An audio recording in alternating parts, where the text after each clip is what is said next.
Hello everyone.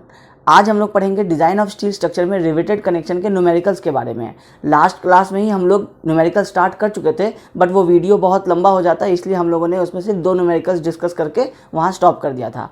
लेकिन आज numerical start करने से पहले बहुत सारे ऐसे डाउट्स आए थे, जिसके कारण ये ज़रूरी हो गया कि आपको एक बार सारे फॉर्मूलाज बोर्ड पे लिख करके दे दिए जाएं, ताकि आप लोगों को पता रह जाए कि यही सारे फॉर्मूलाज को हम लोग किसी न किसी वे में यूज़ करेंगे और फिर हम लोग अपने सारे टाइप के न्यूमेरिकल्स को सॉल्व करेंगे।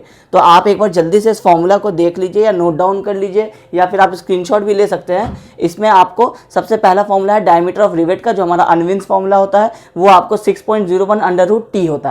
इसमें आपको टी जो होता है वो minimum thickness of main plate होता है। जो 2 प्लेट को आप कनेक्ट करते हैं उसमें से जो दोनों का थिकनेस अगर सेम है तो वो, अगर उसमें से कोई एक का थिकनेस कम है तो वो वाला थिकनेस हमारा टी मिनिमम हो जाएगा। इस अनविन फॉर्मूला का कई बुक्स में 6 अंडर रूट टी या फिर 6.04 अंडर रूट टी भी गिवन रहता है। तो वो तीनों जो है आपको फॉर्मूलाज अलग अलग बुक्स में मेंशन्ड है। तीनों ही करेक्ट फॉर्मूलाज है, कोई भी इसमें से रॉन्ग फॉर्मूला नहीं है। आप किसी को भी यूज़ करके आप अपना डायमीटर ऑफ रिवेट कैलकुलेट कर सकते हैं। इसके बाद आपको जो आपका शेयरिंग के लिए फॉर्मूला बताया गया था कि strength of rivet in shearing पाई/4 D square into tau V F. Tau V F आपको हैंड ड्रिवन या पावर ड्रिवन के केस के हिसाब से वेरी करेगा। उसके बाद आपको strength of rivet in bearing, इसमें D into T into sigma P F. इसमें जो पाई/4 इंटू डी स्क्वायर था, इसमें डी जो है आपका वो डायमीटर ऑफ रिवेट होल था, मतलब जो आपका रिवेट का जो आप होल करते हैं, जो आप नेट डायमीटर में आप 1.5 या 2 mm ऐड करते हैं, उसके बाद जो आपका टोटल डायमीटर आता है वो ग्रॉस डायमीटर कहलाता है। तो ये हम लोग ग्रॉस डायमीटर इसमें यूज़ करते हैं। उसके बाद आपका जो बियरिंग के लिए फॉर्मूला होता है D into T into sigma P F. इसमें आपको सिग्मा पी एफ भी आपको पावर ड्रिवन, हैंड ड्रिवन या फिर शॉप रिवेट, फील्ड रिवेट के हिसाब से चेंज हो जाएगा। जो डी है ये आपको ग्रॉस डायमीटर ऑफ रिवेट रहेगा, और टी जो है आपका वो मिनिमम प्लेट थिकनेस रहेगा। अगर 2 अलग अलग थिकनेस के प्लेट है तो उसमें से जो मिनिमम वाला होगा हम लोग वो यूज़ करेंगे। उसके बाद आपको जब शेयरिंग एंड बेयरिंग आप निकाल लेते हैं, तो अगर आपको रिवेट वैल्यू कैलकुलेट करना है कि एक रिवेट का स्ट्रेंथ कितना है, तो शेयरिंग और बेयरिंग में से जो मिनिमम आता है आपका, वो आपका हो जाता है rivet value RV, minimum value of shearing and bearing. ठीक है। इसके बाद आप टोटल जॉइंट का अगर आप स्ट्रेंथ निकाल रहे होंगे तो आपको शेयरिंग, बियरिंग एंड टियरिंग निकालना पड़ेगा। फिर उन तीनों में से जो मिनिमम आएगा वो जॉइंट का स्ट्रेंथ होगा। तो टियरिंग की अगर फॉर्मूला की बात करेंगे तो ये b minus n D into T into sigma at होता है। सिग्मा एटी भी आपको फिर वेरी करेगा, वो आपका स्ट्रेंथ होता है टियरिंग में। टी आपको मिनिमम प्लेट थिकनेस होता है, और बी माइनस एन डी जो है ये आपका प्लेट का जो विड्थ होता है वो बी माइनस आपको एन डी, मतलब जितने नंबर ऑफ रिवेट होल उसमें होंगे ये एन उतने नंबर को दर्शाता है, और डी जो होता है वो आपका डायमीटर ऑफ रिवेट होल होता है। ये सारी चीजें यहाँ गिवन है। B equal to width of plate, N equal to number of rivet hole, D equal to diameter of rivet hole, और T equal to minimum thickness of plate. ये सारी चीजें हम लोग पहले डिस्कस कर चुके हैं, इसलिए इसको जल्दी जल्दी हम लोग डिस्कस कर रहे हैं। इसके बाद नेट सेक्शन ऑफ प्लेट। अगर हम लोगों को नेट एरिया निकालना पड़ेगा प्लेट का, तो हम लोग जहां पे हमारा रिवेट होल आता है वहां पे जो हम लोग अपना एरिया निकालेंगे तो वो किस तरह कैलकुलेट करेंगे, तो वो हमारा टोटल विथ बी हो जाएगा माइनस एन इंटू डी। ये टोटल तो हमारा लेंथ हो गया ब्रैकेट के अंदर में, इसको जब हम थिकनेस से मल्टीप्लाई करेंगे तो हमारा नेट सेक्शन ऑफ प्लेट निकल जाएगा।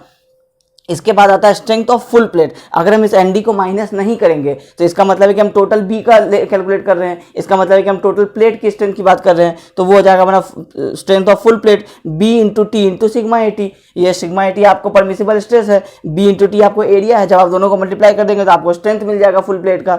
इसके बाद आता है आपको स्ट्रेंथ ऑफ रिवेटेड जॉइंट। जो भी आपको बताए थे कि शेयरिंग, बेयरिंग और टियरिंग निकालेंगे, उसमें से जो मिनिमम आएगा वो आपको स्ट्रेंथ ऑफ रिवेटेड जॉइंट होगा। तो वो मिनिमम ऑफ 2, 3 एंड 5, ये है 2, ये 3 एंड ये 5, इन तीनों में से जो मिनिमम आएगा शेयरिंग, बेयरिंग, टियरिंग में, वो आपका स्ट्रेंथ ऑफ रिवेटेड जॉइंट हो जाएगा। इसके बाद जो लास्ट और इंपॉर्टेंट फॉर्मूला है वो है आपका इफिशियंसी। अगर हमें उस कनेक्शन का इफिशियंसी निकालना है कि प्लेट के स्ट्रेंथ के हिसाब से वो कनेक्शन कितना स्ट्रेंथ कैरी कर सकता है, क्या वो 100% लोड कैरी कर रहा है जो प्लेट कर सकता है, या कुछ लोड रिड्यूस करके कैरी कर रहा है, तो हम लोग क्या करेंगे कि पहले स्ट्रेंथ ऑफ जॉइंट निकालेंगे। जो हम लोग निकालेंगे शेयरिंग, बेयरिंग और टियरिंग में से जो मिनिमम होगा वो निकालने के बाद हम जो फुल प्लेट का जो स्ट्रेंथ है जो आपका b into T into sigma at से कैलकुलेट होगा, जब हम उससे डिवाइड करेंगे तो वो जो रेशियो आएगा उसको हम लोग 100 से मल्टीप्लाई करेंगे तो हमें परसेंटेज में इफिशियंसी मिल जाएगा कि इतना परसेंट वो कनेक्शन जो है वो इफिशियंट है। तो यही सारे फॉर्मूलाज हैं। अब इसको हम लोग लैप जॉइंट में, बट जॉइंट में इस तरह से हम लोग कैलकुलेट करेंगे। सारे फॉर्मूलाज को इसी को यूज करेंगे हम लोग। तो ये फॉर्मूला आप स्क्रीनशॉट ले लीजिए। इसके बाद हम लोग अब आगे बढ़ते हैं। तो न्यूमेरिकल स्टार्ट करने से पहले आपको बता देंगे कि आपको कितने टाइप के न्यूमेरिकल्स बन सकते हैं रिवेटेड कनेक्शन में, और फिर हम लोग तुरंत स्टार्ट करेंगे न्यूमेरिकल्स को। तो सबसे पहला टाइप ऑफ न्यूमेरिकल जो आपने पिछले लास्ट क्लास में किया था वो था आपको रिवेट वैल्यू कैलकुलेट करना, और सेकंड था आपको नंबर ऑफ रिवेट्स कैलकुलेट करना। आपने ये दोनों न्यूमेरिकल लास्ट क्लास में हम लोग डिस्कस किए थे। अब ये था एक टाइप ऑफ न्यूमेरिकल कि आपको रिवेट वैल्यू कैलकुलेट करना है, मतलब आपको शेयरिंग और बेयरिंग में से स्ट्रेंथ निकालना है, जो मिनिमम होगा वो रिवेट वैल्यू हो जाएगा। और आपको एक क्वेश्चन ये भी आ सकता है, ये तो हुआ एक टाइप का क्वेश्चन। सेकंड टाइप के क्वेश्चन में क्या आएगा कि आपको लोड गिवन रहेगा कि कितने लोड को उस जॉइंट पे आना है, उस लोड के हिसाब से आप रिवेट वैल्यू जब निकाल लेते हैं तो जब आप P/RV करेंगे, load divided by rivet value, तो ये आपका बता देता है नंबर ऑफ रिवेट्स। तो हम लोग ये दोनों फॉर्मूला यूज करके ये दो टाइप के न्यूमेरिकल्स करते हैं, ठीक है।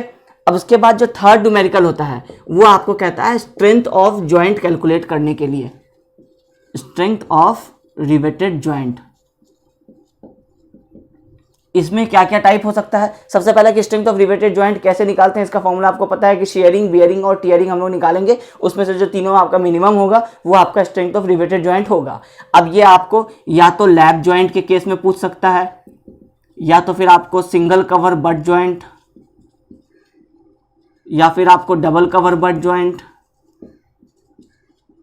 या फिर आपको बताएगा ही नहीं कि तीनों में से कौन सा टाइप का जॉइंट है वो, और वो आपको बस बता देगा कि strength of riveted joint calculate कीजिए। तो आपको तीनों में कैलकुलेट करना पड़ेगा, और तीनों में कैलकुलेट करने के बाद आप कैसे डिसाइड करेंगे कि आपको कौन सा जो जॉइंट है, किस टाइप का जॉइंट, ये आपको प्रोसीड करना चाहिए उस जॉइंट के साथ। तो आप तीनों का इफिशियंसी निकालेंगे।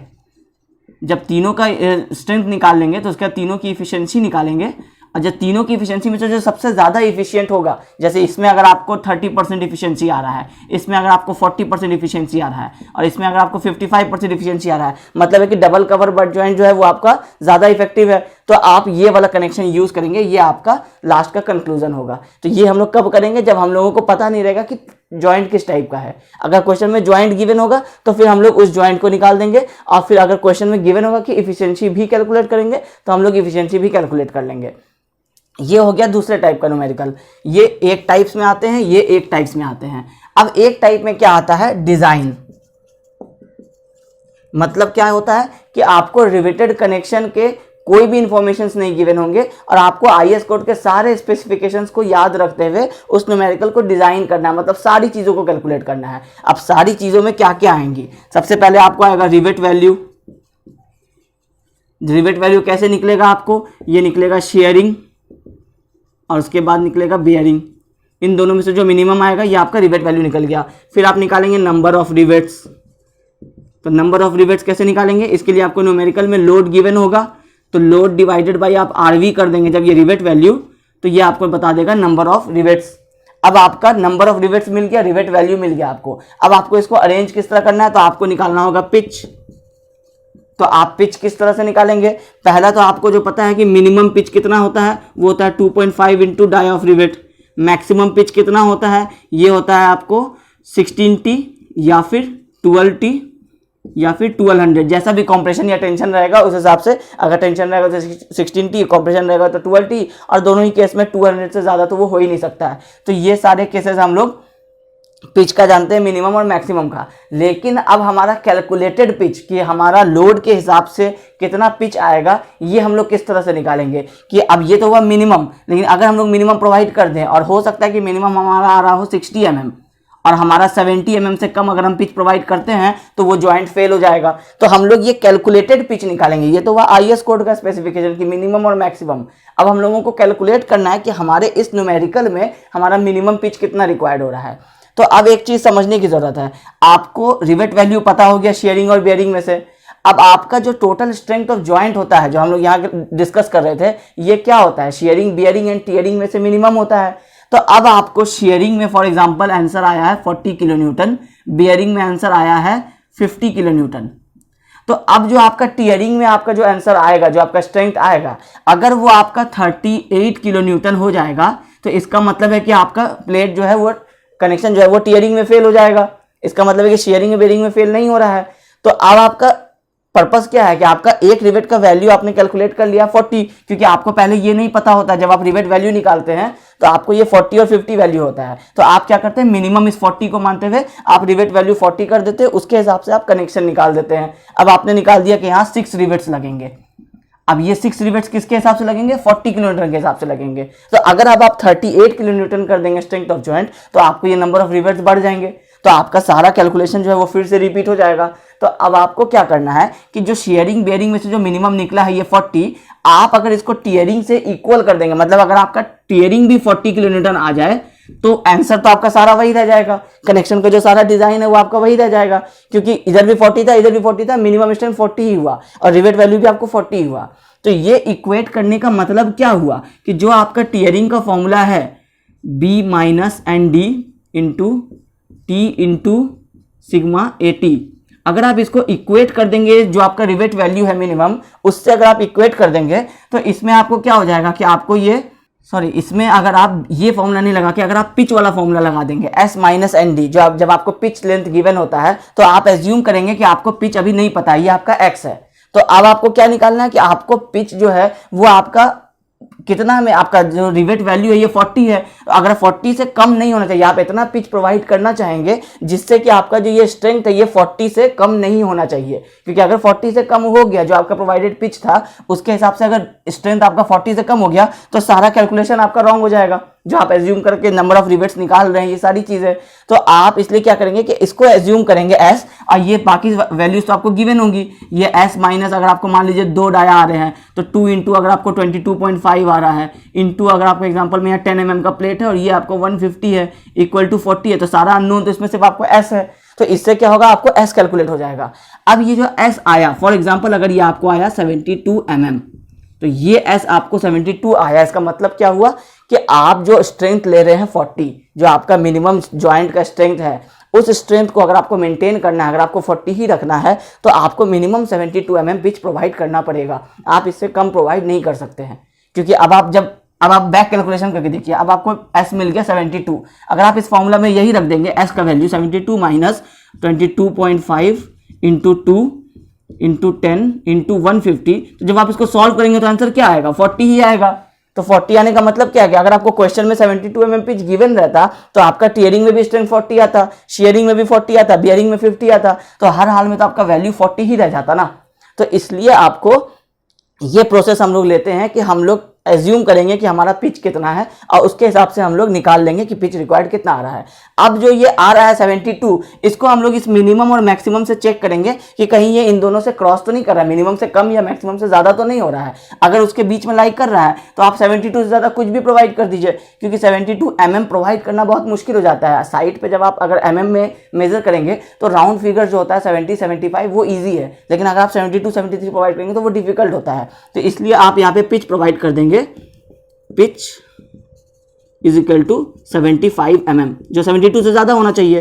तो अब आपके डिज़ाइन में एक और वैल्यू आ गया पिच का भी, तो अब आप क्या करेंगे कि आपका रिवेट वैल्यू मिल गया, नंबर ऑफ रिवेट्स मिल गया, पिच मिल गया, अब आप अपना ज्वाइंट का स्ट्रेंथ निकाल लेंगे कि आप 75 आप प्रोवाइड कर रहे हैं, तो इसका मतलब है कि 40 तो नहीं आएगा, 42 से ज़्यादा ही आएगा क्योंकि 72 में 40 आता।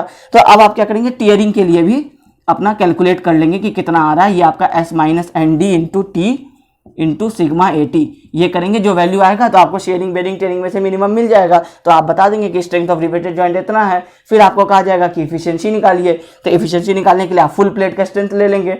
अब अगर फुल प्लेट का विड्थ नहीं गिवन है तो आपको पिच का वैल्यू तो पता ही है, तो आप पर पिच के हिसाब से स्ट्रेंथ निकाल लीजिए, और आपको स्ट्रेंथ ऑफ जॉइंट भी आपको पता चल गया, आप इफिशिएंसी निकाल लीजिए। तो डिज़ाइन में आपको यही सारे वैल्यूज आते हैं, rivet value, number of rivets, pitch, उसके बाद आपका स्ट्रेंथ ऑफ जॉइंट, और लास्ट में आपका आता है इफिशिएंसी। और इसके साथ साथ आपको डायग्राम बनाना भी ज़रूरी हो जाता है कि आप जब ये सारे वैल्यूज़ को निकाल रहे हैं तो आप एक प्रॉपर डायग्राम बता करके ये तो बताइएगा ना कि ये जो वैल्यूज़ निकले ये किस तरह से अरेंज होंगे, आप किस तरह से अपना, अगर आपको सिंगल रिवेटेड बना रहे हैं कि डबल रिवेटेड बना रहे हैं, ये आपको डायग्राम में शो करना पड़ेगा। तो ये एक टाइप का न्यूमेरिकल है आपको डिज़ाइन। ब्रॉडली यही सारे न्यूमेरिकल्स होते हैं, डिज़ाइन हो गया, स्ट्रेंथ ऑफ जॉइंट हो गया, आपको रिवेट वैल्यू हो गया, नंबर ऑफ रिवेट्स हो गया। इसमें आपको कोई पर पिच लेंथ के लिए आता है, कोई आपको फुल प्लेट के लिए आता है। फुल प्लेट के लिए आएगा तो आपको प्लेट का विड्थ उसमें गिवन होगा, अगर पर पिच के लिए आ रहा होगा तो हो सकता है आपको पिच का वैल्यू कैलकुलेट करना पड़े, या फिर पिच का वैल्यू क्वेश्चन में गिवन होगा। तो अब हम लोग क्या करेंगे, different types of numerical solve करते हैं, उससे हम लोगों को ये आइडिया प्रॉपर हो जाएगा कि जो हम लोग अभी पढ़ रहे हैं वो न्यूमेरिकल में किस तरह से अप्लाई करेंगे। तो अब स्टार्ट करते हैं न्यूमेरिकल नंबर थर्ड से, जो हम लोग एसके दुग्गल के सॉल्व न्यूमेरिकल्स को सॉल्व कर रहे थे। तो न्यूमेरिकल नंबर थर्ड आपके स्क्रीन पे आ जाएगा। ये कहता है कि single riveted double cover butt joint is use to connect two plates 16 mm thick with chain riveting. The rivets use are power driven 20 mm in diameter at a pitch of 60 mm। Find out the safe load per pitch length and efficiency of the joint. तो अब ये question क्या कहता है, ये आपको कह रहा है कि single riveted double cover butt joint है। तो ये हमारा गिवन कंडीशन है, single riveted double cover butt joint, ये हमारा जॉइंट का कंडीशन। इसके बाद दोनों प्लेट्स की थिकनेस जो टी मिनिमम है आपका, वो है आपका 16 mm, क्योंकि दोनों प्लेट की थिकनेस सेम है। अगर नहीं होती तो हम लोग T1 लिखते, फिर T2 लिखते और फिर T मिनिमम बताते, ठीक है। अगर हम ये कह दें कि क्वेश्चन में एक T1 है आपका ये 16 mm है और T2 है आपका ये 18 mm है, तो भी आपका जो T मिनिमम आप लिखेंगे ये हो जाएगा आपका 16 mm। मतलब सॉल्यूशन आपको पता लिखना पड़ेगा कि आप क्या एज्यूम कर रहे हैं, क्या आपका मिनिमम थिकनेस है। इसके बाद the rivets are power driven 20 mm dia, phi is equal to 20 mm, ये है आपका नॉमिनल डायमीटर। अब इसमें आप ग्रॉस डाया निकालेंगे, तो gross dia is equal to 20 plus 1.5 is equal to 21.5 mm, ठीक है। अब कह रहा है पिच है आपका 60 mm, आपको पिच गिवन है 60 mm, width of the plate नहीं गिवन है, पिच गिवन है। तो अब कह रहा है find out the safe load per pitch length and efficiency of the joint. अब इस क्वेश्चन में अगर safe load per pitch length नहीं भी लिखता तो भी आपको ये पिच पे ही कैलकुलेट करना पड़ता, क्योंकि आपके पास विथ ऑफ द प्लेट तो है नहीं। तो अब आपको सबसे पहले ना इसका एक डायग्राम इमेजिन करना है माइंड में। क्वेश्चन में अगर नहीं भी गिवन है तो आपको समझना है कि किस तरह से कनेक्शन लगने वाला है। तो कनेक्शन आपको single riveted double cover butt joint, सबसे पहले उसका प्लान बनाइए। ये आपका एक प्लेट होता, ये दूसरे प्लेट से कनेक्ट होता, ठीक है। अब ये आपको सिंगल रिवेटेड है, मतलब एक सिंगल लाइन में आपको रिवेट्स प्रोवाइडेड है। अब ये रिवेट्स 3 प्रोवाइडेड है कि 4 प्रोवाइडेड है ये नहीं पता है, क्यों? क्योंकि ये उसमें गिवन नहीं है, वो तो सिर्फ ये कह रहा है कि सिंगल रिवेटेड है। तो हम लोग क्या करेंगे, ब्रेक लाइन लगा देंगे। तो ब्रेक लाइन का मतलब क्या होगा कि इसकी विड्थ कितनी होगी ये हम लोग एज्यूम नहीं कर सकते। ये हो सकता है कि 10 रिवेट हो, 20 रिवेट हो, लेकिन सिंगल में होगा क्योंकि यहाँ गिवन है कि सिंगल रिवेटेड है। तो सिंगल रिवेटेड मतलब है कि ये आपके सिंगल लाइन में आपको रिवेट्स है। तो जब एक तरफ सिंगल लाइन में तो दूसरी तरफ भी सिंगल लाइन में होगा। अब आप इसको चाहे तो 4 भी बना सकते हैं, ये आपके ऊपर होगा कि आप उसको क्या एज्यूम कर रहे हैं, लेकिन ये एजम्पशन कुछ इस तरह से ही चलेगा कि ये सिंगल रिवेटेड है। अब सिंगल रिवेटेड है और पिच गिवन है 60 mm, इसका मतलब है कि एक रिवेट से दूसरे रिवेट्स के सेंटर तक का जो डिस्टेंस है ये 60 आपको गिवन है। अब अगर 20 रिवेट्स होंगे तो 60 × 20 हो जाएगा, अगर 10 रिवेट्स होंगे तो 60 × 10 हो जाएगा। इसलिए यहाँ ब्रेक लाइन गिवन है, क्योंकि आपको ये पता है हो सकता है कि कितना होगा, लेकिन आपको ये नहीं पता है क्वेश्चन में कि कितना है। तो क्वेश्चन में तो फिलहाल आपको ये भी नहीं पता है कि ये कितना है, तो आप हर तरफ से क्या करेंगे, ब्रेक लाइन लगा देंगे।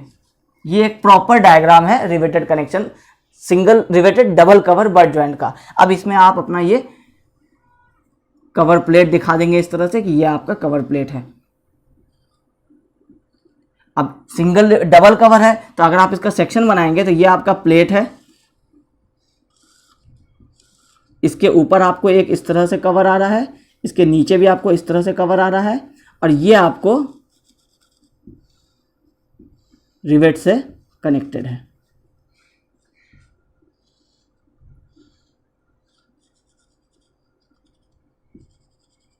ठीक है।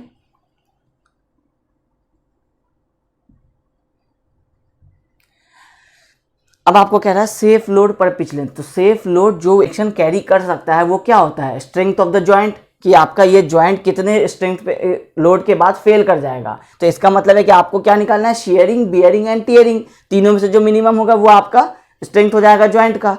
तो जब आप अगर आप शेयरिंग के लिए निकालेंगे तो शेयरिंग के लिए जो स्ट्रेंथ होता है वो डबल कवर बट जॉइंट के लिए फॉर्मूला क्या हो जाता है, 2 × π/4 × d² × टाउ VF। अब आता है बात स्ट्रेसेस पे, कि क्वेश्चन में ये नहीं गिवन था कि स्ट्रेसेस किस टाइप के हैं, पावर ड्रिवन है, हैंड ड्रिवन है, शॉप रिवेट्स है, फील्ड रिवेट्स है। तो हम लोग क्या करेंगे, सबसे पहले जो हमारा यहाँ पे एक एजम्पशन होगा कि एज्यूम पावर ड्रिवन, कुछ भी आप ले सकते हैं, हम ले रहे हैं पावर ड्रिवन शॉप रिवेट्स। तो जब पावर ड्रिवन शॉप रिवेट्स ले रहे हैं तो इसके लिए जो हमारा टाउ वीएफ हो जाएगा, ये हो जाएगा आपका 100 न्यूटन पर mm स्क्वायर। ये याद रखना पड़ेगा क्योंकि कई बार क्वेश्चन में नहीं गिवन होता है, गिवन हो तो बहुत बेटर है। सिग्मा पीएफ आपको हो जाता है 300 न्यूटन पर mm स्क्वायर। फिर जब आप सिग्मा 80 निकालने वाले होते हैं तो आपको एक और एजम्पशन यहाँ लेना पड़ेगा कि assume Fy is equal to 250 newton per mm square. अगर ये दोनों चीज़ें क्वेश्चन में गिवन है तो फिर ठीक है, वरना आप एज्यूम कर लेंगे। तो अगर आप 250 लेंगे तो 0.6 इंटू 250 कितना हो जाएगा, 150 न्यूटन पर mm स्क्वायर। अब ये तीनों वैल्यूज आपको मिल गए हैं, तो अब आप लगाएंगे इसको यहाँ 2 into pi by 4 into D आपका निकला है 21.5 स्क्वायर इंटू 100। इसको आप कैलकुलेट करेंगे, ये आपका स्ट्रेंथ आ जाएगा शेयरिंग के लिए। इसके बाद आप बियरिंग का निकालेंगे, बियरिंग में D into T into sigma P F. D है आपका 21.5, टी तो आपका मिनिमम 16 था और सिग्मा पी एफ आपको 300 है। फिर आप इसको कैलकुलेट करेंगे, ये एक वैल्यू आ जाएगा। और फिर जब आप इसको टीयरिंग में निकालेंगे तो अब टीयरिंग में क्या इंपॉर्टेंट हो रहा है कि पिच आपको गिवन है 60 mm। इसका मतलब है कि जो आपका टीयरिंग का जो फॉर्मूला था S minus n D into T into sigma ए टी। अब आपको ये नहीं पता है कि n कितना है, क्योंकि ये जो नंबर ऑफ रिवेटेड है, अगर आप इसमें ये आपका नेट सेक्शन अगर आप निकालने जा रहे हैं तो आपका अगर ये टोटल विथ कितना, चलो आपका ये पिच है, ये पिच आपको 60 गिवन है, ठीक है। तो अब इस 60 में आपको कितना रिवेट्स आएगा, हाफ ये वाला आएगा और हाफ ये वाला आएगा। इन दोनों को हटा देंगे तो एक रिवेट होल हो जा रहा है आपका। अगर आप एक इसकी बात करें कि आपका एक ये रिवेट है और एक ये रिवेट है और दोनों के बीच का डिस्टेंस जो है ये आपका 60 mm है, तो अगर ये 60 mm है तो इसका मतलब है कि ये हाफ ऑफ द रिवेट ये कवर कर रहा है और हाफ ऑफ द रिवेट ये कवर कर रहा है। तो अगर आपको इस पिच के अंदर आपके प्लेट का लेंथ निकालना है तो वो आपका 60 - 1 डायमीटर हो जाएगा रिवेट होल का। तो इसलिए हम लोग इस केस में जब भी हम आपका पिच गिवन होगा और उस केस में अगर आपको नेट सेक्शन निकालना होगा तो आप S माइनस सिंगल डी हो जाएगा, क्योंकि n का तो इसमें आपको कॉन्सेप्ट रहा नहीं। अगर आप फुल प्लेट लेते, फॉर एग्जांपल अगर ये आपका 300 mm का प्लेट रहता और उस केस में आपको यहाँ पे अगर 6 रिवेट्स गिवन है, तब आप 300 - 6 इंटू रिवेट होल करते। इस केस में आपको नहीं करना है ये चीज़। तो अब आपका ये S हो जाएगा 60 minus 21.5 diameter of hole into 16 into 150। ये आ जाएगा आपको टीयरिंग के लिए एक वैल्यू। तो अब आपका जो शेयरिंग का आंसर होगा, शेयरिंग का आपका आंसर है, ये है 72.61 किलो न्यूटन। बियरिंग के लिए जो आंसर है वो है आपको 103.2 किलो न्यूटन और टीयरिंग के लिए जो है ये है आपको 92.4 किलो न्यूटन। अब इसमें एक चीज़ हम लोगों से मिस हो गया, वो क्या हुआ कि जब हम लोग शेयरिंग निकाल रहे थे तो इसमें थिकनेस टी मिनिमम की बात 16 mm अभी नहीं हो रही थी। जब हम बियरिंग निकाल रहे थे तो हमने क्या किया, टी मिनिमम 16 mm एज्यूम कर लिया। लेकिन जब आप डबल कवर बट ज्वाइंट बना रहे हैं तो ये 16 mm है, ये 16 mm है, तो आपके इस कवर प्लेट का भी तो कुछ थिकनेस है। तो अब ये आपको ये कवर प्लेट का थिकनेस आपको खुद डिजाइन करना है, खुद एज्यूम करना है, क्योंकि क्वेश्चन में गिवन नहीं है। तो कवर प्लेट के लिए फॉर्मूला होता है कवर प्लेट थिकनेस, इसके लिए फॉर्मूला होता है 5/8 इंटू टी मिनिमम, जो मेन प्लेट का जो थिकनेस है उसमें से जो मिनिमम है। तो इस केस में आपका क्या है, 16 mm है, तो ये हो जाएगा 5/8 इंटू 16, तो ये हो जाएगा आपको 10 mm। तो ये 10 mm होगा तो ये भी 10 mm होगा। तो अब अगर आप टी मिनिमम की बात करेंगे डबल कवर बट ज्वाइंट में, तो टी मिनिमम होता है आइदर तो ये दोनों में से जो मिनिमम है। अगर एग्जांपल के लिए 16 है और ये 16 है और ये 20 है, तो इस केस में तो आपका एक होगा ये 16, तो 1 आपका हो जाएगा 16 mm, ठीक है। और सेकंड आपका होता है कि सम ऑफ कवर प्लेट्स, मतलब कवर प्लेट जो टॉप एंड बॉटम अगर गिवन है तो दोनों का सम, तो सेकंड आपको सम क्या हो जाएगा 10 और 10 20 mm। तो इस केस में भी आपका जो टी मिनिमम है वो 16 mm ही निकलता। तो डबल कवर बट ज्वाइंट के केस में या सिंगल कवर बट ज्वाइंट के केस में हमें यह ध्यान रखना है कि जो हमारा प्लेट थिकनेस है और जो हमारा कवर प्लेट थिकनेस है, दोनों का हमें थिकनेस ध्यान रखना है। दोनों के हिसाब से फिर हमें कैलकुलेट करके निकालना है। अगर ये सिंगल कवर बट ज्वाइंट होता तो 10 mm होता, तो उस केस में हम लोग 10 mm से कैलकुलेशन आगे बढ़ाते। तो इस केस में क्या हुआ कि हम लोगों का 10 निकला, तो 10 और 10 20 हो गया, तो 16 ही हमारा मिनिमम रह गया, इसलिए हमारा ये टी मिनिमम 16 रह गया। तो ये हमारा बियरिंग का वैल्यू जो आ रहा है ये अभी करेक्ट आ रहा है। लेकिन ये हम लोगों को इसके पहले वाले स्टेप में हम लोगों को चेक करना था कि थिकनेस ऑफ कवर प्लेट कितना आ रहा है, उसके हिसाब से हमें टी मिनिमम डिसाइड करना था। पहले यहाँ टी मिनिमम डिसाइड नहीं कर लेना था। ठीक है, ये चीज़ों को ध्यान में रखना है। अब आपका देखिए कि आपका मिनिमम जो है ये शेयरिंग, बियरिंग एंड टीयरिंग में से आपका मिनिमम वैल्यू क्या आ रहा है? शेयरिंग में आ रहा है 72.61। इसका मतलब है कि अगर आपका स्ट्रेंथ ऑफ जॉइंट की अगर आप बात करेंगे, अगर आप स्ट्रेंथ ऑफ जॉइंट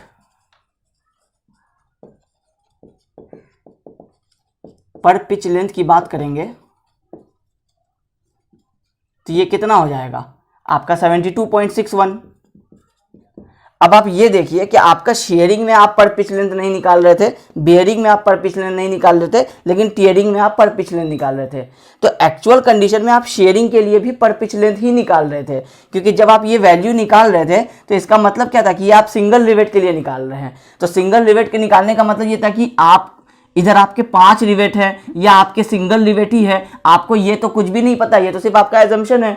आप में से किसी का एजम्पशन होगा 3 रिवेट्स का, किसी का एजम्पशन होगा 2 रिवेट्स का। तो हर हाल में जो आप ये कैलकुलेट कर रहे थे शेयरिंग का, ये आपको पर पिच में क्या आ रहा है, एक आपको डायमीटर ऑफ रिवेट ही आ रहा है। आप एक डायमीटर ऑफ रिवेट का ही कैलकुलेट कर रहे थे, लेकिन क्योंकि वो डबल शेयर में था इसलिए वो 2 into किया हुआ है। अदरवाइज ये आपको अगर सिंगल कवर लैप ज्वाइंट भी होता तो भी आपको ये फॉर्मूला 2 नहीं होकर π/4 dv² × τ vf होता। तो इस केस में आपका ये जो शेयरिंग है ये हमेशा पर पिच लेंथ में ही होता है। फिर जो आपका बियरिंग है ये भी आपका पर पिच लेंथ में ही होता है। सिर्फ टीयरिंग में आपको ये वैल्यू जो है ये चेंज हो जाता है, ये या तो प्लेट का थिकनेस रहता है या फिर आपको पिच का डिस्टेंस रहता है। तो इसका मतलब है कि आपका जो कवर का जो वो है, आपके जो जॉइंट का जो स्ट्रेंथ है ये आपको 72.61 किलो न्यूटन है। इससे ज़्यादा का लोड ये जॉइंट आपका कैरी नहीं कर सकता है। इससे ज़्यादा का लोड आएगा तो वो जॉइंट आपको किसी दूसरे मोड में बियरिंग शेयरिंग में फेल हो जाएगा। वो अगर 103 क्रॉस करेगा तो बियरिंग में और 92 क्रॉस करेगा तो टीयरिंग में, लेकिन वो उतना क्रॉस कर ही नहीं पाएगा क्योंकि 73 का लोड आते ही ये फेल हो जाएगा आपका कनेक्शन। तो जब फेल हो जाएगा तो दूसरा लोड इस पर आएगा ही नहीं। ठीक है, अब आपकी बात आती है इफ़िशियंसी की कि इफ़िशियंसी कैसे कैलकुलेट करेंगे। तो आपको स्ट्रेंथ तो मिल चुका है जॉइंट का, अब आपको फुल प्लेट का निकालना है। तो फुल प्लेट के लिए आपको पिच गिवन है, तो आप डायरेक्टली क्या करेंगे 72.61 किलो न्यूटन डिवाइडेड बाई आपका फुल प्लेट क्या होता है 60 इंटू टी, आपका 16 इंटू 150 ये वैल्यू होता, इंटू 100 करते तो आपको डायरेक्टली आपका पता चल जाता है कि एफिशिएंसी कितना है। तो एफिशिएंसी आ रहा है आपका 50.42%। मतलब अगर आप डबल कवर बट ज्वाइंट लगाते हैं इन कंडीशंस के साथ में तो वो आपको 50% आपका एफिशिएंसी दे रहा है। इसका मतलब है कि 72.61 अगर आपका स्ट्रेंथ ऑफ जॉइंट है तो इसका मतलब है कि जो आपके प्लेट का जो एक्चुअल स्ट्रेंथ है कैरी करने का वो 144 के अप्रॉक्स कुछ है, तभी तो आपको ये 50.42% में इतना वैल्यू आ रहा है। इसका मतलब है कि अगर आप इसको 100% करते तो ये 144 इस प्लेट का एक्चुअल ये प्लेट फेल होने तक का स्ट्रेंथ रहता। लेकिन आपका जॉइंट वीकेस्ट होता है तो जॉइंट आपका 72 किलो न्यूटन का लोड ले सकता है। इसके हिसाब से आप अगर ये डिज़ाइन का क्वेश्चन होता तो आप इसमें नंबर ऑफ रिवेट्स भी निकाल लेते अगर आपको लोड गिवन रहता तो अब हम लोग नेक्स्ट जो क्वेश्चन करेंगे उसमें हम लोग देखेंगे कि हमारा डिज़ाइन का क्वेश्चन अगर होगा तो हम लोग किस तरह से उसको आगे प्रोसीड करेंगे। नेक्स्ट क्वेश्चन है design a riveted joint to connect 2 plates 14 mm thick, power driven rivets may be used for making the connection. Question क्या कह रहा है कि आपको रिवेटेड जॉइंट डिज़ाइन करना है, 14 mm प्लेट थिकनेस है, 14 mm, T = 14 mm। अभी हम लोग मिनिमम डिसाइड नहीं करेंगे, लास्ट क्वेश्चन में हम लोग मिनिमम पहले ही डिसाइड कर लिए थे। अभी ये हमारा T है 14 mm। अब हम लोग कैसा डिज़ाइन करेंगे वो हम लोग आगे देखेंगे। Power driven rivets may be used for making the connection, assume Fy = 250 newton पर mm²। Fy जो है ये गिवन आपको 250 न्यूटन पर mm² और आपको कंडीशन गिवन है कि पावर ड्रिवन है। तो पावर ड्रिवन ये नहीं गिवन है कि शॉप रिवेट है या फील्ड रिवेट है, तो हम लोग क्या करेंगे शॉप रिवेट एज्यूम करेंगे।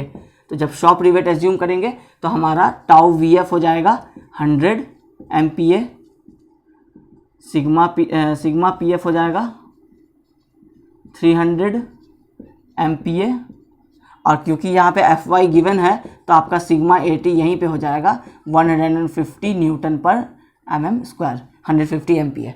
अब आपका ये नहीं गिवन है, सिर्फ गिवन है डिज़ाइन करना है आपको। अब आपको लैप जॉइंट है, सिंगल कवर बट जॉइंट है, डबल कवर बट जॉइंट है, कुछ भी नहीं गिवन है। तो अब आपको ये सारी चीज़ें जो हैं वो एज्यूम करनी है। सबसे पहला एजम्पशन जो होगा वो आपका होगा लैप जॉइंट के लिए, कि आपको लैप जॉइंट बनाना है तो क्या करना है। अब आपको डायमीटर ऑफ रिवेट्स कहीं भी नहीं गिवन है, तो आपको सबसे पहले डायमीटर ऑफ रिवेट्स कैलकुलेट करना होगा। तो ये आपके गिवन कंडीशन में आएगा। तो आप यहाँ पे नेट डाया ये आप निकालेंगे अनविन्स फॉर्मूला से। तो इसमें आपको टी जो है ये आपको 14 mm गिवन है कि दो प्लेट है जो दोनों 14 mm के हैं। तो जब आप इसको कैलकुलेट करेंगे तो ये आपका आ जाएगा 6.01 इंटू √14 जो आपका आ जाएगा 22.48 mm। अब क्योंकि ये अनविन्स फॉर्मूला थोड़ा सा सेफर साइड कंजर्वेटिव फॉर्मूला है तो हम लोग क्या करेंगे कि अज्यूम करेंगे कि 22 mm ठीक है, सेटिस्फाइड है। तो हम लोगों का 22 mm जो है ये हमारा फाई आ गया। अब जब हमारा फाई 22 है तो हमारा ग्रॉस डाया क्या हो जाएगा, ये हो जाएगा आपको 22 + 1.5 इक्वल टू 23.5। ठीक है, अब ये हमें डायमीटर ऑफ होल मिल गया। अब जब हम लैप जॉइंट निकालना चाहेंगे तो हम लोगों को क्या करना है, डिज़ाइन करना है। तो डिज़ाइन करना है कि इसका मतलब है पहले हमें निकालना है शेयरिंग। शेयरिंग के केस में फॉर्मूला हो जाएगा आपको π/4 इंटू d² इंटू τ/v/f। इसका कितना हो जाएगा वैल्यू, π/4 इंटू 23.5 स्क्वायर इंटू 100। ठीक है, ये एक वैल्यू आ जाएगा। सेकेंड आप निकालेंगे बियरिंग। बियरिंग के लिए आपको फॉर्मूला है d into T into sigma pf। अब इसमें देखिए लैप जॉइंट कर रहे हैं इसलिए अभी यहाँ पे 2 इंटू फॉर्मूला यूज़ नहीं किया गया। शेयरिंग के लिए सिर्फ सिंगल वाला फॉर्मूला यूज़ किया गया है। तो d है आपका 23.5 इंटू टी है आपका 14 mm इंटू सिग्मा pf है आपको 300। तो इसको सॉल्व करेंगे। अब आपका डिज़ाइन का क्वेश्चन है, आपको ना with of the plate given है ना आपको पिच गिवन है। तो आप टीयरिंग कैसे कैलकुलेट करेंगे, या तो आप एस लगाते हैं या तो फिर आप बी लगाते हैं फॉर्मूला में। आपको दोनों में से कोई भी चीज़ नहीं गिवन है। तो सबसे पहले आप क्या करेंगे, शेयरिंग और बियरिंग का वैल्यू निकाल लेंगे कि ये कितना आया है, उसके हिसाब से आप रिवेट वैल्यू निकाल लेंगे। तो अब आपका शेयरिंग का जो वैल्यू है वो है आपका 43.37 किलो न्यूटन। बियरिंग के लिए जो वैल्यू है ये आपको 98.7 किलो न्यूटन, 98.7 किलो न्यूटन। तो इसका मतलब क्या है कि आपका जो रिवेट वैल्यू है RV ये आपका 43.37 किलो न्यूटन। ठीक है, अब आपको नंबर ऑफ रिवेट्स निकालना है। तो आपको इसमें लोड भी नहीं गिवन है, इसका मतलब आपको नंबर ऑफ रिवेट्स नहीं निकालना है। क्योंकि अगर आपको लोड गिवन होता क्वेश्चन में कि कनेक्शन पे 200 किलो न्यूटन या 300 किलो न्यूटन का लोड आने वाला है तो उस हिसाब से आप P/RV करके नंबर ऑफ रिवेट्स निकालते। अब आप समझिए कि जो आप लोग अभी हम लोग डिस्कस कर रहे थे न्यूमेरिकल सॉल्व करने से पहले कि रिवेट वैल्यू हम लोगों को मिल गया 43.37 किलो न्यूटन।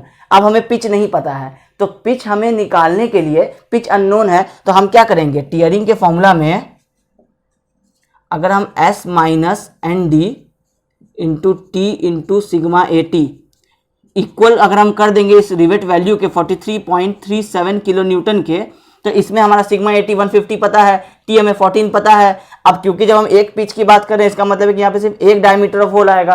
तो ये 23.5 हमें पता है डायमीटर ऑफ होल, तो हम लोगों का S अननोन रहेगा। तो इससे हम लोग क्या करेंगे, S कैलकुलेट करके निकाल लेंगे कि पिच हमारा कितना आ रहा है। तो हमारा पिच जो आ रहा है कैलकुलेट करके वो आ रहा है 44.15 mm। ये हमारा रिक्वायर्ड पिच आ रहा है कि इससे मिनिमम आप नहीं प्रोवाइड कर सकते वरना ये कनेक्शन फेल हो जाएगा। अब आपका 44.15 पिच आ गया है। अब आपको ये चेक करना होगा कि मिनिमम मैक्सिमम की क्या कंडीशंस है। तो अगर हम लोग मिनिमम मैक्सिमम की बात करें तो आपका मिनिमम पिच का वैल्यू है 2.5 इंटू डाया ऑफ रिवेट। तो ये होता है आपको 2.5 into 22 is equal to 55 mm।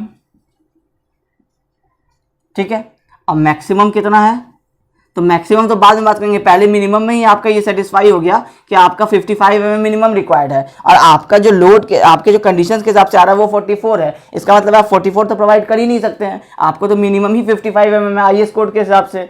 तो आपका जो पिच हो जाएगा वो मिनिमम हो जाएगा 55 mm, ये आप प्रोवाइड कीजिएगा। अगर आपका इस मिनिमम से ज़्यादा आता, अगर आपका यहाँ 55 है, यहाँ आपका 64 आता, तो आप क्या करते फिर मैक्सिमम वैल्यू के लिए चेक करते। तो मैक्सिमम के लिए ये आपको गिवन नहीं है कि टेंशन है या कॉम्प्रेशन है, तो आप फिर वो भी एज्यूम करते कि टेंशन और कॉम्प्रेशन दोनों में चेक करेंगे, दोनों में से आपका क्या वैल्यू है उससे एक्सीड नहीं कर सकता ये वैल्यू, दोनों के अगर बीच में रहता तो ये मिनिमम था, इसलिए हम लोगों को मैक्सिमम निकालना ही नहीं पड़ा। तो अब हमारा ये पता चल गया कि पिच हमारा 55 है। तो अब हम क्या करेंगे, टीयरिंग का स्ट्रेंथ अगर निकालना चाहेंगे तो अब हमें निकल जाएगा 55 माइनस 23.5 इंटू 14 और इंटू 150। तो इसको जब हम कैलकुलेट करेंगे तो हमारा एक टीयरिंग का वैल्यू आ जाएगा, तो टीयरिंग का वैल्यू आ जाएगा 66.15 किलो न्यूटन। तो अब अगर हम आपको कहें कि स्ट्रेंथ ऑफ जॉइंट क्या आएगा, तो शेयरिंग में आपको 43.37 पता है, बियरिंग में आपको 98.7 पता है और टीयरिंग में आपको 66 है। इसका मतलब है कि स्ट्रेंथ ऑफ जॉइंट कितना हो जाएगा, स्ट्रेंथ ऑफ जॉइंट ये हो जाएगा आपको मिनिमम ऑफ 3, तो ये हो जाएगा 43.37 किलो न्यूटन। ये हुआ आपका लैप जॉइंट के केस में, ये है केस नंबर 1, क्योंकि आपको डिजाइन में ये नहीं पता था कि आपको कौन सा कनेक्शन डिजाइन करना है, तो आपने लैप जॉइंट निकाला तो स्ट्रेंथ ऑफ जॉइंट ये आ गया। अब आप क्या करेंगे, इफिशियंसी भी चेक कर लेंगे। तो इफिशियंसी ये कितना हो जाएगा 43.37 divided by strength of full plate. Full plate के लिए आपको पिच पता है, तो पिच का आपको पता है कि 55 इंटू 14 इंटू 150, ये आपको फुल प्लेट का स्ट्रेंथ आ जाएगा। S into T into sigma 80, इस इंटू 100 कर देंगे तो आपको एफिशिएंसी पता चल जाएगा कि ये कितना है। तो इस केस में जो आपका एफिशिएंसी है ये आपका 37.55%। ये हुआ आपका लैप जॉइंट। अब आप सेकेंड केस क्या करेंगे, सिंगल कवर बट जॉइंट। अब जब सिंगल कवर बट जॉइंट बनाएंगे तो एक एजम्पशन ये लेंगे कि ये आपका 14 mm है, ये आपका 14 mm है, इसको आप एक कवर प्लेट से रिवेटिंग कर रहे हैं। तो अब आपका ये कवर प्लेट और ये 14 है, ये 14 है, तो अब आपको सबसे पहले यहाँ पे निकालना होगा थिकनेस ऑफ कवर प्लेट। तो ये आ जाएगा आपको 5/8 इंटू 14, तो ये मिनिमम आपको आ जाएगा 8.75 mm मिनिमम थिकनेस। तो आप क्या एज्यूम करेंगे कि आप 10 mm का कवर प्लेट प्रोवाइड कर रहे हैं, जो आपको इससे ज़्यादा ही है। तो अब आपका टी मिनिमम क्या हो जाएगा, ये 10 आया, ये 14 है, तो इस केस में आपका टी मिनिमम जो सिंगल कवर बट जॉइंट बनाएंगे तो इस केस में टी मिनिमम हो जाएगा 10 mm, क्योंकि आपका ये प्लेट फेल होने से पहले ही आपका कवर प्लेट फेल हो जाएगा। तो जब कवर प्लेट ही फेल हो जाएगा तो आपका दोनों प्लेट फिर करेक्शन ही फेल हो जाएगा, इसलिए अब आपको टी मिनिमम 10 के लिए कैलकुलेट करना है। तो अब आप क्या करेंगे, शेयरिंग के लिए निकालेंगे, फिर बेयरिंग के लिए निकालेंगे। तो शेयरिंग के लिए जब आप निकालेंगे तो ये हो जाएगा आपका value π/4 into D square into जो हमारा वैल्यू है 100। तो क्योंकि अब आपका सिंगल कवर है तो अभी ये सिंगल शेयर में ही जा रहा है, तो इसलिए अभी ये फॉर्मूला जो आपको ये सिंगल के लिए रहेगा। जब आप डबल कवर निकालेंगे तो वो 2 इंटू फॉर्मूला हो जाएगा। तो इस केस में शेयरिंग का वैल्यू तो सेम ही रहेगा, क्योंकि इसमें आपके सारे कंडीशन जो हैं डी भी सेम है और यहाँ पे सारे वैल्यूज भी सेम है। तो ये हो जाएगा आपको 43.37 किलो न्यूटन। फिर जब आप बियरिंग निकालेंगे तो इसमें चेंज हो जाएगा, क्योंकि इसमें आपका D into T into sigma P F, इसमें आपका डी तो 23.5 सेम रहा, लेकिन टी आपका 10 हो गया। पिछले केस में आपका टी जो है ये आपका 14 mm था, इस केस में टी आपका 10 mm हो गया, तो और ये आपका 300 ही रहा। तो इसका जो वैल्यू आएगा ये पिछले के केस से कम हो जाएगा, तो ये हो जाएगा आपको 70.5 किलो न्यूटन। ठीक है, ये 43.37, ये 70.5। इसके बाद जब आप टीयरिंग का प्रोवाइड करेंगे तो टीयरिंग में आपको फिर से पिच आपको कैलकुलेट करना पड़ेगा, क्योंकि इस केस में तो टी आपका 14 mm था, उसके हिसाब से आपको ये रिक्वायर्ड आया 44, अब आपका टी 10 mm हो गया। तो अब आप जब चेक करेंगे तो ये हो जाएगा S minus 23.5 into 10 into 150 is equal to आपका इसमें मिनिमम क्या है, ये है 43.37। तो जब आप इसको कैलकुलेट करेंगे तो ऐसा आपका जो पिच रिक्वायर्ड है ये आ जाएगा 52.41। अब आपका पिच 52.41 है, वैसे भी आपका मिनिमम जो है वो 55 है, तो इस केस में भी जो आपका पिच होगा वो 55 mm ही प्रोवाइड करेंगे। तो ये आ जाएगा आपका 55 mm। तो ये आपका जो टीयरिंग हो जाएगा ये हो जाएगा 55 माइनस 23.5 इंटू 10 इंटू 150। तो ये जो वैल्यू आ जाएगा टीयरिंग का 47.25 किलो न्यूटन। तो इस केस में भी आपका जो मिनिमम है शेयरिंग बेरिंग टेयरिंग में वो आपका यही रह गया 43.37। तो इसमें आपको शेयरिंग बेरिंग टेयरिंग में जो मिनिमम आया वो आया आपको 43.37 किलो न्यूटन। इसका मतलब है कि जब आप सिंगल कवर बट जॉइंट लगाएंगे तो भी जो आपका मिनिमम स्ट्रेंथ होगा जिस पे फेल करेगा वो 43.37 होगा। जब आप लैब जॉइंट लगाएंगे तो भी जो आपका मिनिमम स्ट्रेंथ होगा वो 43.37 होगा। अब आपको क्या करना है, आप थर्ड जो आपको लेना है वो है आपका डबल कवर बट जॉइंट, कि ये तो हो गया सिंगल कवर बट जॉइंट और इसका इफिशियंसी अब हम लोग निकालेंगे। तो अब हम लोग सिंगल कवर बट जॉइंट के केस में इफिशियंसी निकालेंगे। इफिशियंसी का सिंबल होता है नीटा। तो ये हम लोग निकालेंगे, हमारा स्ट्रेंथ कितना है 43.37 किलो न्यूटन डिवाइडेड बाई जो हमारा अब स्ट्रेंथ ऑफ फुल प्लेट, उस केस में क्या हो जाएगा 55 इंटू 10, पिछले केस में 14 होता था, इंटू 150, ये इंटू 100 करेंगे तो हमारा इफिशियंसी निकल जाएगा सिंगल कवर बट जॉइंट के केस में 52.57%। फर्स्ट केस में हमारा निकला था 37.55, सेकेंड केस में हमारा निकला 52.57%। अब हम लोग थर्ड केस क्या लेंगे, डबल कवर बट जॉइंट। तो डबल कवर बट जॉइंट जब लेंगे तो अब हमें फिर से टी मिनिमम निकालना पड़ेगा। तो टी मिनिमम जैसे हम लोग यहाँ एज्यूम किए थे कि 10 mm होगा, तो हम लोगों का फिर से टी मिनिमम जो होगा, टी मिनिमम नहीं होगा इस बार आपका टी मिनिमम जो हो जाएगा वो हो जाएगा आपको, फर्स्ट आएगा आपको सम ऑफ कवर प्लेट्स। तो कवर प्लेट आपको सिंगल कवर में 1 था, डबल कवर में आपको ये 2 हो जाता है। तो सम ऑफ कवर प्लेट ये हो जाएगा 10 + 10 = 20 mm। और सेकेंड हमारा कंडीशन होता है, ये हमारा थिकनेस के लिए सारी बात हो रही है, तो सेकेंड हमारा कंडीशन है मिनिमम ऑफ मेन प्लेट। तो मिनिमम ऑफ मेन प्लेट हमारा 14 mm है, तो इसका मतलब है कि जो हमारा टी मिनिमम हो जाएगा ये हो जाएगा 14 mm। ठीक है, ये हो गया हमारा थिकनेस। अब हम लोग जो शेयरिंग निकालेंगे तो शेयरिंग का जो फॉर्मूला हो जाएगा वो हो जाएगा 2 × π/4 × d² इंटू जो हमारा सिग्मा टाउ VF था वो हमारा वैल्यू 100 था। तो जब हम लोग इसको कैलकुलेट करेंगे तो ये हो जाएगा हमारा 2 × π/4 × 23.5² × 100, ये आंसर आएगा आपका। फिर आप बियरिंग के लिए निकालेंगे तो बियरिंग के केस में D × T × सिग्मा PF, तो D आपका आ जाएगा 23.5, T आपका आ जाएगा 14 इंटू ये था डबल शेयरिंग के केस में 2 का फॉर्मूला इसलिए आया क्योंकि ये हो गया आपको डबल शेयर में। ठीक है, अब बियरिंग के केस में तो फॉर्मूला यही रह जाएगा, तो यहाँ आपको इंटू 300 आ जाएगा। फिर आप इसका निकालेंगे और लास्ट में आपको फिर से टीयरिंग के लिए निकालना है। तो टीयरिंग के लिए अब आपका शेयरिंग में जो वैल्यू आया, ये वैल्यू आया आपको 86.747 किलो न्यूटन। बियरिंग के लिए जो आया ये आया 98.7 किलो न्यूटन। तो अब आपका स्ट्रेंथ ऑफ जॉइंट क्या हो गया 86.74 हो गया। आपको शेयरिंग बेयरिंग में अभी मिनिमम अगर हम बात करें तो अब आपको इसके इक्वेट करना है। तो आप क्या करेंगे 86.74 इक्वल टू S - 23.5 × 14 × 150, ये करेंगे तो आपको S का वैल्यू मिल जाएगा, ये आएगा आपको 60 mm।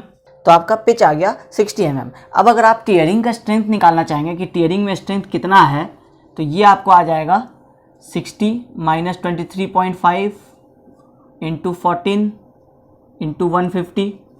तो ये आप जब कैलकुलेट करेंगे तो ये आ जाएगा आपको 76.65 किलो न्यूटन। अब आप एक चीज़ देखिए कि जब आप डबल कवर बट जॉइंट के केस में, जब आप शेयरिंग के केस में निकाले थे तो 86.74 स्ट्रेंथ था, जब आप बियरिंग के लिए निकाल रहे थे तो 98.7 था, और जब आप टीयरिंग के लिए निकाल रहे हैं तो 76.65 है। इसका मतलब क्या हुआ कि इस बार आपका जो डबल कवर बट जॉइंट होगा ये आपका शेयरिंग बियरिंग में नहीं फेल होकर के ये आपका टीयरिंग में फेल होगा। मतलब आपका कनेक्शन फेल नहीं हो जाएगा, आपका प्लेट फेल हो जाएगा अगर आपका 76.65 से ज़्यादा का आपका उसमें लोड आया तो ये आपको इस बार होगा आपका स्ट्रेंथ ऑफ जॉइंट।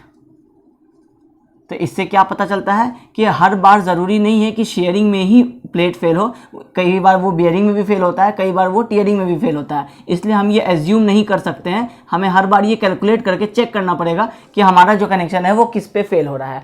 तो अब आपका स्ट्रेंथ ऑफ जॉइंट आ गया। अगर आप स्ट्रेंथ ऑफ प्लेट की बात करेंगे फुल प्लेट, तो आप इसमें क्या करेंगे, 60 में से 23 माइनस नहीं करेंगे, तो 60 इंटू 14 इंटू 150 करेंगे, तो ये आपको आ जाएगा 126 किलो न्यूटन।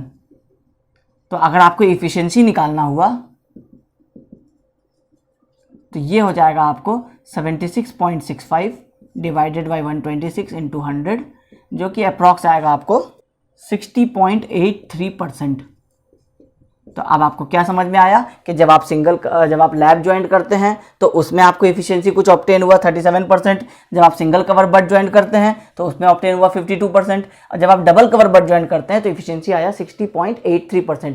इसका मतलब है कि फाइनल कंक्लूजन आपका आया कि adopt double cover but joint, क्योंकि क्वेश्चन में ये नहीं गिवन था कि कौन सा ज्वाइंट लेना है, तो आपको तीनों ज्वाइंट को कैलकुलेट करना पड़ा और फिर आपको लास्ट में कंक्लूजन भी देना पड़ेगा कि अगर आप सिर्फ डिजाइन करने कह रहे हैं कनेक्शन को और ये नहीं बता रहे हैं कि कौन सा टाइप का कनेक्शन करना है, तो ये आपका कंक्लूजन है कि आप तीनों निकालेंगे और उसमें से आप चुन करके बता देंगे कि कौन सा वाला सबसे ज्यादा इफिशियंसी दे रहा है। तो इस केस में आपका डबल कवर बट ज्वाइंट हो गया। तो ये है आपको एक डिजाइन का क्वेश्चन। इसमें एक और क्वेश्चन बन सकता था कि इसमें आपको वो कह देता कि डिजाइन है सिंगल कवर बट ज्वाइंट, तो उस केस में आपको क्या होता कि ये जो फर्स्ट पार्ट आपने किया था पहले लैब ज्वाइंट का और ये जो थर्ड पार्ट आपने किया है डबल कवर बट ज्वाइंट का, ये दोनों कैलकुलेशन आप नहीं करते। उस केस में आप सिर्फ सिंगल कवर बट ज्वाइंट में जो जो चीजें रिक्वायर्ड हुई थी वो आप निकालते, आप पिच निकालते, आप टियरिंग निकालते और उसकी आप इफिशियंसी निकाल देते, तो आपका वो डिजाइन का क्वेश्चन कंप्लीट हो जाता। ठीक है, तो ये था एक डिजाइन के टाइप का क्वेश्चन। अब नेक्स्ट हम लोग एक क्वेश्चन डिस्कस करेंगे कि आपको पर पिच लेंथ वाला, कि आपको कई बार देखा होगा कि आपने शेयरिंग बेयरिंग का नॉर्मल वाला फॉर्मूला यूज कर लिया, लेकिन अगर आपको पर पिच लेंथ के हिसाब से अगर कैलकुलेट करने बोलता है, कैलकुलेट करेंगे आप डायग्राम से समझेंगे उस न्यूमेरिकल को। अब एक क्वेश्चन बनता है कि अगर आपको स्ट्रेंथ ऑफ जॉइंट पर पिच लेंथ निकालने बोलता है, तो उस केस में अगर आपको या तो आपको क्वेश्चन डायरेक्टली कह देता है पर पिच लेंथ, उसमें आपको डायग्राम नहीं गिवन होता है, तो आप एज्यूम करते हैं कि एक सिंगल पिच रिवेट से ही कनेक्शन हो रहा है, तो आप डायरेक्टली अपना जो शेयरिंग के लिए जो फॉर्मूला होता है जो आपका π/4 इंटू डी स्क्वायर इंटू आप टाउ VF कर देते हैं, तो इससे आपका शेयरिंग निकल जाता है। फिर आप बेयरिंग और टियरिंग उसी तरह से निकाल लेते हैं। लेकिन अगर आपको डायग्राम गिवन हो, इस केस में आपको 9 नंबर ऑफ रिवेट्स दिखा दिया है और आपको यहाँ पे पिच भी गिवन है और आपको रिवेट डाया भी गिवन है, रिवेट डाया इज 20 mm। अगर आपको ये सारी इंफॉर्मेशंस गिवन है और अब आपको डायरेक्टली कह रहा है कि पर पिच लेंथ के हिसाब से स्ट्रेंथ कैलकुलेट कीजिए, तो अब इसका मतलब है कि यहाँ नंबर ऑफ रिवेट्स का भी काम होगा। अब आपका जो फॉर्मूला है इसमें जो आप पढ़ते हैं sharing of strength of joint पर पिच लेंथ, तो उसमें आपको क्या हो जाता है कि शेयरिंग के लिए जो आप पढ़ते हैं तो इसमें आपको फॉर्मूला में एक n डैश मल्टीप्लाई होता है। अब आपको ये n डैश कितना आएगा ये डिटरमाइन करना पड़ेगा। आप डायरेक्टली 9 तो नहीं कर सकते हैं, क्योंकि वो तो आपको होगा जब आप n नंबर ऑफ रिवेट्स के लिए निकालेंगे। अभी तो आप पर पिच लेंथ के लिए निकाल रहे हैं, तो पर पिच लेंथ का मतलब है कि एक पिच में कितना नंबर ऑफ रिवेट्स आएगा, आपको ये कैलकुलेट करना आना चाहिए। तो ये किस तरह से कैलकुलेट होता है ये पहले समझिए। आपका पिच डिस्टेंस होता है ये सेंटर से लेकर के ये सेंटर तक का, फिर ये सेंटर से लेकर के ये सेंटर तक का, ये आपको 100 है गिवन, ये आपको 100 है गिवन। अब पिच लेंथ का मतलब क्या हुआ कि आपका ये वाला जो सेंटर वाला जो डिस्टेंस है, इससे लेकर के इस वाले सेंटर वाले डिस्टेंस तक का, अगर आप ये वाला लेंथ निकालिएगा, ये गेज डिस्टेंस इसको कहते हैं, लेकिन इसका वैल्यू क्या होता है पिच के जितना ही होता है 100। तो आपका ये जो शेडेड पोर्शन होता है ये आपको कहलाता है पिच लेंथ। अब जब हम इस पिच लेंथ की बात कर रहे हैं तो इसमें आपको कितने नंबर ऑफ रिवेट्स आ रहे हैं, ये हाफ, ये वाला हाफ, ये वाला हाफ, 3 हाफ और ऊपर के भी ये 3 हाफ। तो आपको टोटल 6 हाफ डाया के रिवेट्स आपको इस पिच लेंथ में आ रहे हैं, क्योंकि ऊपर वाले हाफ डाया तो इस पिच लेंथ में आ नहीं रहे हैं और नीचे वाले हाफ डाया भी इस पिच लेंथ में नहीं आ रहे हैं। तो अगर हम एक पिच लेंथ की बात करें तो इस पार्टिकुलर क्वेश्चन के केस में ये 6 हाफ डाया आ रहे हैं। इसका मतलब है कि n डैश जो है आपको वो 3 रिवेट्स हो गया। ये क्लियर हो रहा होगा। अब इसको निकालने का एक और तरीका, अगर इस तरह से समझ में नहीं आए तो दूसरा तरीका ये है कि आप ये सेक्शन डायग्राम देख रहे हैं, आप ये एज्यूम कीजिए कि जो आप n1 एक वैल्यू दीजिए, n1 आप दीजिए सिंगल शेयर वाले रिवेट लाइन को। ये आपका एक रिवेट लाइन है, ये आपका दूसरा रिवेट लाइन है, ये आपका तीसरा रिवेट लाइन है। ये आपको सेक्शन में 3 लाइंस दिख रहे हैं। अब आपका n1 का जो वैल्यू होगा वो होगा सिंगल रिवेट लाइन, n2 जो आपका वैल्यू होगा वो होगा ये सिंगल शेयर लाइन, मतलब जिन रिवेट्स लाइन में सिंगल शेयर आ रहा है और जिनमें आपको डबल शेयर आ रहा है। अब आपको लैप जॉइंट देख करके ये तो समझ में आ रहा है कि आपके दो प्लेट का कनेक्शन है, मतलब इसमें सिर्फ ये वाला पॉइंट, ये वाला पॉइंट और ये वाला पॉइंट, ये तीनों पॉइंट्स में ही आपको सिंगल शेयर आ रहा है। इसका मतलब है कि अगर आप N1 का वैल्यू की बात करें तो N1 का वैल्यू 3 हो गया। अगर आप इसमें डबल शेयर कहीं भी ढूंढिएगा तो डबल शेयर किसी में भी नहीं आ रहा है, तो N2 का वैल्यू 0 हो गया। तो अगर आप N डैश इस तरह से निकालिएगा तो इसका वैल्यू होता है N1 प्लस N2, तो ये भी आपको हो जाएगा 3 plus 0 is equal to 3। In any case आपको नंबर ऑफ रिवेट्स 3 ही आया था, इस प्रोसेस से भी आपको नंबर ऑफ रिवेट्स 3 आएगा, ये आपको क्रॉस चेक हो जाएगा। अब अगर आप किसी और एग्जांपल को भी लीजिएगा जिसमें आपको 4 रिवेट्स होंगे, जिसमें आपको 3 प्लेट्स होंगे, उसमें आपको क्या होगा, डबल आपको शेयर का वैल्यू अगर 4 हो जाएगा, सिंगल शेयर का वैल्यू 0 हो जाएगा। तो उस केस में भी आप अगर देखेंगे, इस डायग्राम से भी समझेंगे तो वो आपको 4 ही निकलेगा। तो ये एक प्रोसेस होता है कि N dash is equal to N1 plus N2। N1 होता है जिस आपको जितने रिवेट लाइंस में सिंगल शेयर आ रहा है, इस केस में आपको तीनों लाइंस में सिंगल शेयर आ रहा है।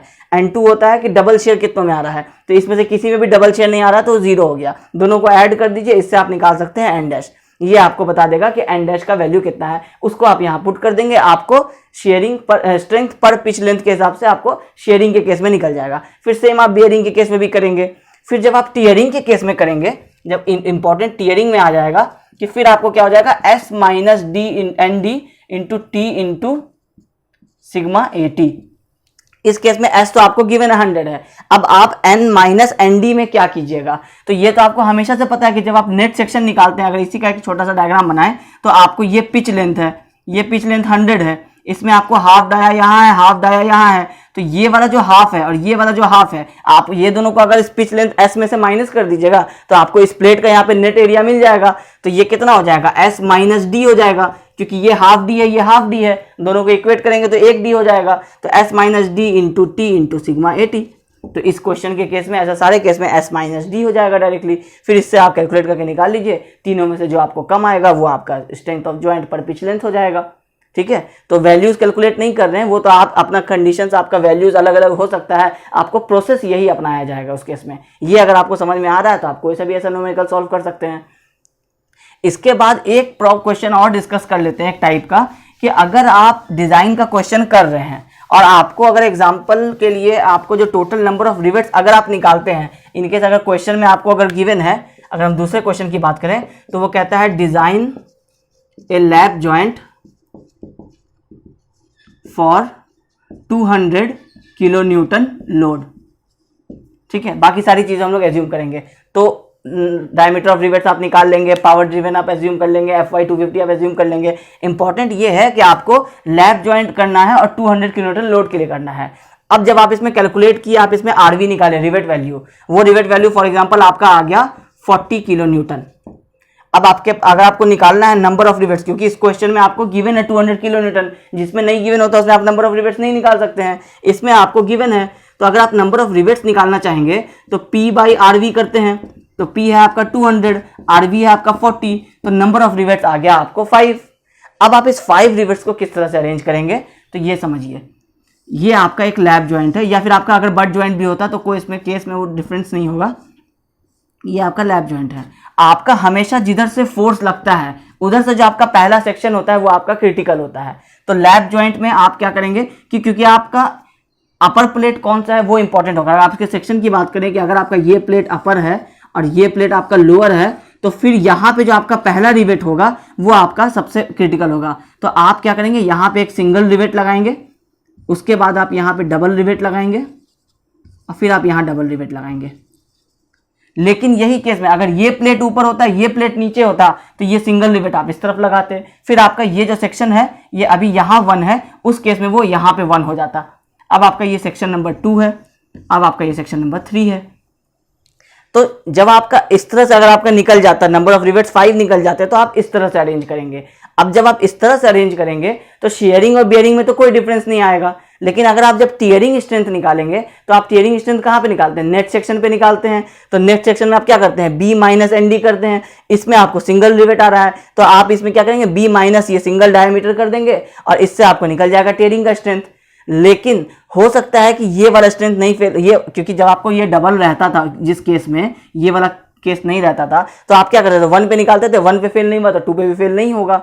लेकिन इस केस में क्या हो रहा है कि आपको यहाँ पे सिंगल रिवेट है, तो हो सकता है कि आपको 1 नहीं फेल हो के 2 फेल हो जाए, क्योंकि यहाँ पे आपने डबल नहीं है, यहाँ पे आपने सिंगल के लिए चेक किया, ये नहीं फेल हो रहा है, लेकिन हो सकता है कि यहाँ पे डबल होल की वजह से ये वाला एरिया फेल हो जाए। तो आपको क्या करना पड़ेगा कि टीयरिंग के केस में जब आप कैलकुलेशन में आएंगे तो आपको दो आंसर्स निकालने पड़ेंगे, 1 के लिए भी 2 के लिए भी। उन दोनों में से जो मिनिमम होगा वो आपका टीयरिंग का वैल्यू होगा, और फिर आपको शेयरिंग बेयरिंग टीयरिंग में जो मिनिमम होगा वो आपको स्ट्रेंथ ऑफ द जॉइंट होगा।